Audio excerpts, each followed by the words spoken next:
Takže ešte raz, choroba nie je nepriateľ. Je to signál, je to volanie tela o pomoc. Niečo vo vnútri, v našich myšlienkach, emóciách alebo životnom štýle dlhodobo nefunguje.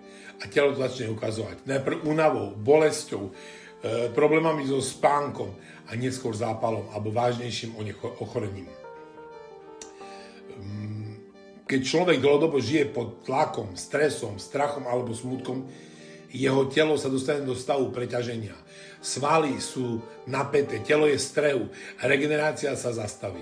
A imunitný systém, ktorý by nás mal chrániť, začne útočiť aj tam, kde je treba. Tak vzniká zápal. Zápal je ako požiar v tele. Krátky zápal, napríklad pri zranení, je užitočný. Ale dlhodobý, ten tichý zápal začne ničiť vlastné bunky, tkanivá, kĺby, nervy. Prečo? Pretože telo nemá kyslík, nemá pokoj, nemá priestor sa opraviť. A to všetko spôsobuje stres, nedýchanie, potlačené emócie a život bez rovnováhy. Takže pochopte, choroba nie je len o tele.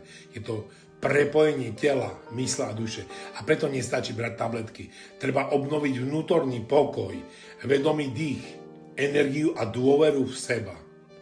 Keď sa telo cíti bezpečne, spustí sa samoliečenie. Keď sa človek uvoľní, začne diať zázraky. Choroba je stopka, ale regenerácia je cesta. A ju každému človeku rád ukážem na mojich večerných kurzoch Kód víťazov. Som Tibor Michalko a som autor metódy Kód víťazov. Krásny deň všetkým.